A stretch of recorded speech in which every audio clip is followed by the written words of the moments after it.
se retrouve pour la présentation du jeu Yokai Ippai. Donc du coup, c'est la version proto. J'ai mis en place, je vais vous expliquer comment on met en place. Donc du coup, en haut, on commence par disposer le plateau. Une fois qu'on a disposé le plateau, on met le tas de cartes des humeurs de Yuzu à gauche et le tas de cartes des humeurs de Mi à droite. On mélange bien les deux paquets, donc il y en a 10 et 10, vous les mélangez bien. On place les fils ici et là. On pioche une humeur pour Yuzu et une humeur pour Mi. Donc du coup, pour la première humeur, donc moins 4 points, signe de vos recettes terminées contient du wasabi. On le positionne ici, mais ça va changer au cours des parties, au cours du jeu justement. Et pour Mi, il fait soif. Moins 2 points si vous ne proposez aucune boisson. Donc ça c'est une chose. Deuxièmement,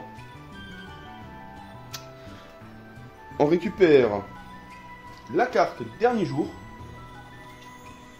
Hop. Cette carte là, que l'on positionne ici, sur la petite tête. On va faire une partie à peu près de 2 à 3 joueurs, donc du coup c'est 10 cartes yokai. On récupère le tas de cartes yokai. On en prend 10. Qu'on positionne face sans le texte. Sur le dernier jour. Je vous expliquerai un peu plus en détail après. Hop là. Ensuite, on va découvrir ensemble la saison.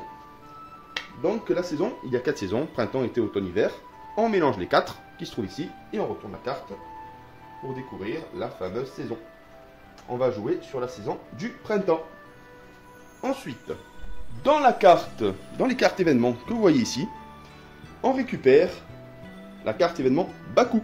Celle-là est très importante pour le jeu. Ça renvoie une attaque Yonaki Baba à son lanceur, il récupère Baku ensuite, plus 2. Le premier joueur, du coup, celui-là qui obtient cette carte, il obtient cette carte au Shifumi. C'est le premier joueur, mais après ça va tourner dans le sens des aiguilles d'une montre. Donc récupère le Baku, lance le dé, donc là c'est un 2, c'est 12, et positionne le Baku sur 12, c'est 2 plus 10 automatiquement. Et à ce niveau-là, la personne qui aura atteint ce score-là récupère le Baku et la met dans sa main. Ensuite, ici, il y a le tas des recettes. Et pour terminer, ici, le tas des ingrédients. Le début de partie, comment ça se passe? Donc le premier joueur est désigné au Shifumi, donc il récupère cette carte. Cette carte va tourner, bien évidemment. Et on va commencer, on va incarner un royaume. Donc on ne choisit pas le royaume, c'est le royaume qui nous choisit. Donc on mélange bien les cartes, tac tac tac. Vous avez vu dans la précédente vidéo d'unboxing les cartes et ses attributs. Là j'en tire 3. Ça va être pour les 3 participants, sinon ça c'est pour vous présenter le jeu. Donc l'un va devoir, au royaume Kame, grand maître zen, réaliser au moins 3 recettes de saison. Donc du coup 3 recettes liées au printemps. Battre 3 yokai maximum. Les yokai vont apparaître ici pour semer la zizanie. Et terminer la partie sans carte événement en main. Donc il va devoir automatiquement jouer les cartes en main. Donc du coup si un des 3 objectifs est réalisé, c'est 5 points. Si 2 objectifs sont réalisés, c'est 10 points. Et si les 3, si vous êtes très bon joueur, c'est 20 points supplémentaires. Donc le décompte se fera en fin de partie. Le deuxième joueur a obtenu le royaume Karasu, maître enchanteur, battre au moins 3 yokai. Donc il peut en battre plus. Hein. Servir au moins 3 boissons, terminer la partie avec 3 ingrédients secrets en main. Là. Et le royaume Inu, gardien de la paix, proposer au moins une entrée et une boisson. Terminer la partie avec au moins 2 yokai sur le plateau, respecter toutes les humeurs de Mi. Aïe aïe aïe aïe. Donc du coup il y a des contraintes. Et si on arrive à placer les 3, ça fait énormément de points. Maintenant, qu'est-ce qu'on fait?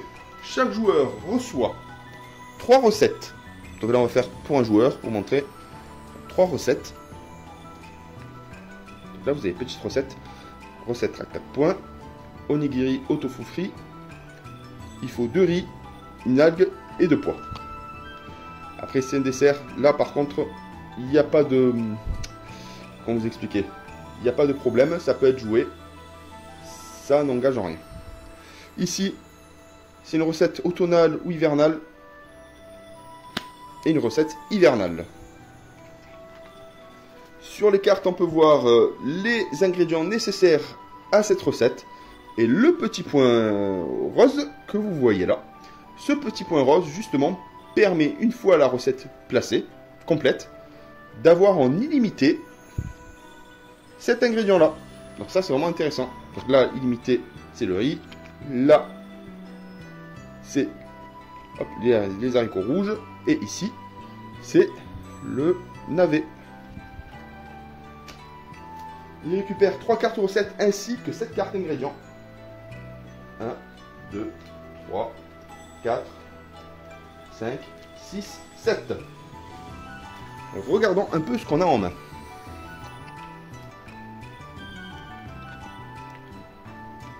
Nous, ce qui nous intéresse, c'est cette recette-là. Alors, il y a le sucre de canne, la pomme de terre, le blé, le soja, l'orange du marchand. Ça, c'est une carte sublime. Ça vous fait gagner 10 points. L'orange du marchand, c'est une carte qu'il faut garder en toute fin de partie pour accumuler ces fameux 10 points. Faut pas la perdre en route. Mais il y aura du yokai qui vont vouloir la récupérer. Ensuite, on a le thé vert, les haricots rouges, le soja, on a vu pour ce qui est du reste. Donc du coup, on va sélectionner forcément une des 3 recettes, les autres, on va les défausser. Moi, ce qui m'intéresse, c'est celle-ci. Parce que les autres, c'est pas lié au printemps, forcément. C'est pas intéressant, c'est des produits hors saison. Donc je me défausse de ces 2 cartes. Je récupère toute ma main. Et là, la partie peut commencer. Du coup, la mise en place a été faite, le début de partie est lancé. On a désigné le premier joueur. Et maintenant, on attaque sur le jour 1, c'est le jour de la récolte. Donc le jour de la récolte, comment ça se passe? Donc il y a 2 phases, le jour et la nuit. Le jour, ça va être le jour de la récolte, on récupère les ingrédients, on peut fabriquer des recettes. Et la nuit, c'est faut contrer les attaques de ces fameux yokai. Donc là, on va suivre 2 jours, commencer la journée. À chaque fois qu'un joueur finit une journée, le joueur suivant récupère la carte dans le sens des montres, bien sûr. Donc nous, on s'intéresse. Je suis le premier joueur et je suis du royaume Kame. Donc réaliser au moins 3 recettes de saison, battre 3 yokai maximum et terminer la partie sans carte événement en main. Alors, comment ça se passe? Là, ça va être la zone de récolte positionnée en bas du plateau. On commence par retourner 6 cartes.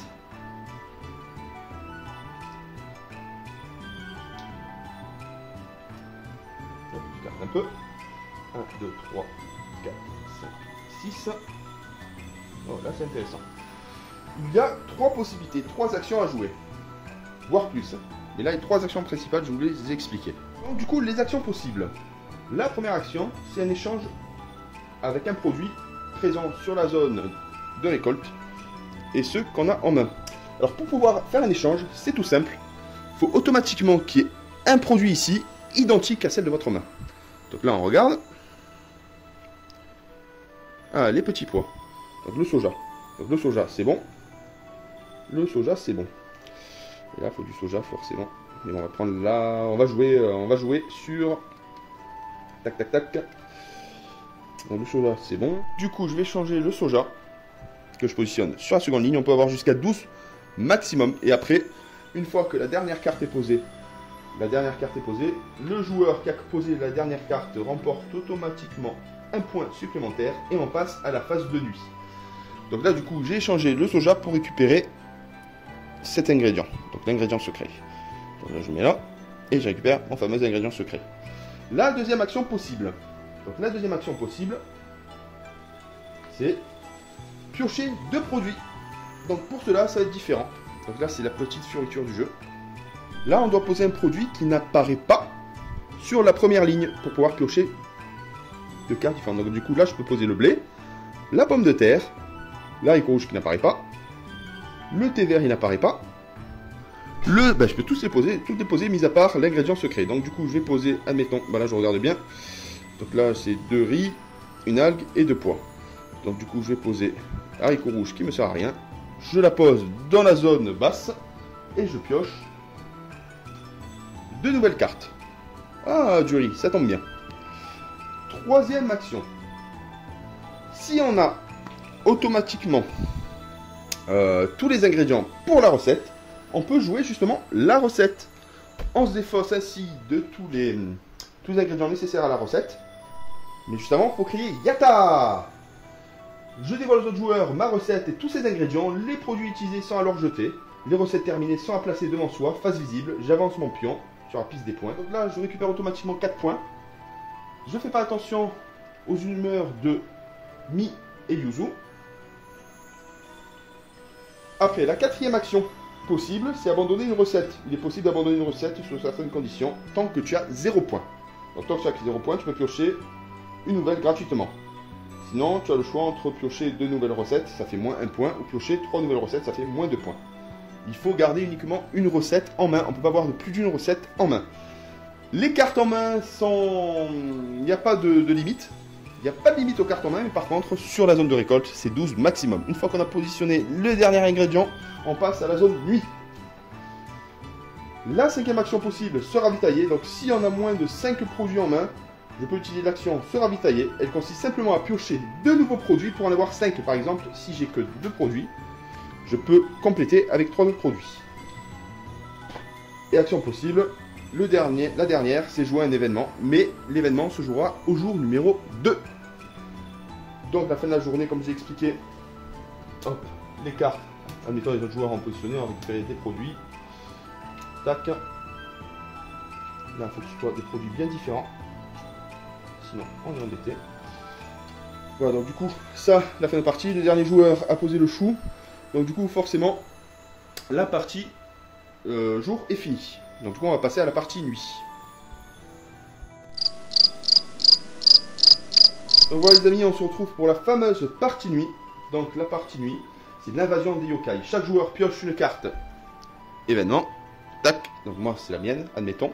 Je pourrais la jouer sur le jour 2. J'ai Shogoro. Yuzu n'a pas fermé l'œil de la nuit, pioché lui une nouvelle humeur. Ah, ça c'est sympa, ça va changer l'humeur de Yuzu. Donc du coup, on retourne le premier yokai et on découvre ceux qui vont nous faire subir. Un 6 au dé vous en débarrassera, un lancé par personne et par nuit. Donc du coup, celui-là risque de compliquer les choses si on n'a pas ce qu'il faut. Donc là, admettons, on va attaquer le fameux yokai. Donc le premier joueur fait un 1, c'est foutu pour cette nuit. Le deuxième joueur fait un 3, c'est foutu. Et le troisième joueur fait un. Admettons, si j'arrive à faire un 6, je récupère automatiquement le yokai que je positionne devant moi, à côté de ma recette. Tac. Et ça me fera comptabiliser des points en plus, 2 points supplémentaires. Ici, c'est la jauge des points, donc du coup, là, de 0 à toc, toc, toc, tout le tour du plateau à 70 points. Donc vous montez vos pions au fur et à mesure. Si vous arrivez à 12, comme j'ai expliqué, vous récupérez Baku. Donc que fait Baku? Baku permet de contrer une attaque Yonaki Baba à son lanceur. Et le lanceur forcément récupérera Baku. Donc là du coup, la nuit est finie. J'ai réussi à battre nos Perabo. Et on se retrouve pour le tour de la journée. On défausse automatiquement les cartes. Hop là. De la récolte. On les met de côté, on les isole. Hop. On en met 6 nouvelles. 3. 1, 2, 3, 4, 5, 6. Le joueur consulte sa main. Regarde si il peut faire de l'échange, de la pioche. De l'échange, de la pioche, du troc. S'il a besoin de compléter sa main qui n'est moins de 2 cartes, qui est moins de 5 cartes, pardon, par rapport aux ingrédients. Et il peut effectivement, on est autour d'eux, il peut jouer forcément son événement. Donc du coup, on recomplète forcément la zone de récolte. Une fois que la zone de récolte est complétée, le dernier joueur ayant posé la carte récupère un point. Après on positionne après on passe directement à la partie yokai. On découvre le prochain yokai, ainsi de suite. Si on arrive par malchance à compléter la ligne, on perd automatiquement la partie. Donc les conditions de victoire, c'est très simple. Trop de yokai sur le plateau, on perd la partie. Carte dernier jour apparente. c'est la nuit, vous retournez une carte yokai et la carte des derniers jours apparaît. Si vous pouvez poser le dernier yokai sur une case libre, tout va bien. Lisez cette carte et suivez les instructions pour terminer la partie en beauté. Donc du coup là, on va découvrir cette fameuse carte ensemble. Hop là. Donc le dernier jour, s'il reste 5 yokai ou moins sur le plateau, bravo, la dégustation va bientôt pouvoir commencer. Il vous reste un jour pour remplir vos objectifs royaume, vous débarrasser de vos cartes, événements ou terminer vos recettes. La nuit prochaine, vous ne piocherez pas d'événements. Vous pouvez en revanche vous débarrasser d'un ou plusieurs yokai encore présents sur le plateau. Quand vous aurez terminé, retournez cette carte. Donc le premier joueur lance le dé, le résultat s'applique à tout le monde. Donc si c'est un plus 1 par produit de 6 en main, plus 1 par recette terminée. Donc ça complète avec des points supplémentaires. On calcule le nombre de points qu'on a justement. Donc les recettes terminées, les yokai joués, les événements qui ont été joués ou encore en main. Donc du coup, attribuez les derniers points, les cartes événements si vous reste des cartes, des yokai en main, ajoutez ou retirez les points inscrits sur chaque carte restante. Donc du coup là ça veut dire que si cette carte en main n'a pas été jouée, ça fait moins de 3 points. Après il en existe d'autres. Hein. Donc là ça fait moins 4 points si on n'a pas réussi à jouer. Moins 3 points, moins 2 points. En fait c'est quasiment que des malus. Il faut les jouer pour éviter de descendre au niveau des points. Ah, quoique le haut, ça vous rajoute plus un point si vous le gardez en main. L'orange du marchand, la fameuse orange du marchand.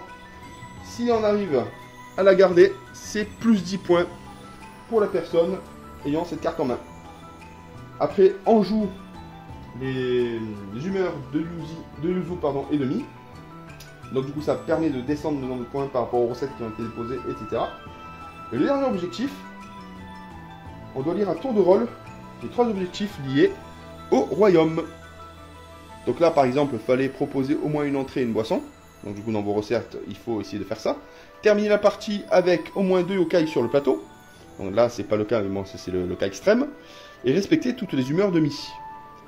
Donc là, du coup, si on respecte toutes les humeurs, par exemple, Mi, si vous ne proposez aucune boisson, c'est moins de points. Donc du coup, vous avez proposé la boisson, c'est parfait pour vous. Donc voilà, c'est un jeu pour 8 ans et plus, de 2-4 joueurs pour des parties de 60 à 90 minutes. Et ça change en fonction du nombre de joueurs. Donc du coup, c'est un jeu de stratégie. De draft. On doit crafter des recettes justement avec ces fameux ingrédients qui nous permettent, une fois recette terminée, d'avoir de l'illimité. Ça c'est sympa. Donc voilà, j'espère que la vidéo vous a plu les amis. Et à très bientôt pour une nouvelle vidéo. Et je pense qu'on va faire une vidéo partie test. A très bientôt. Bye bye.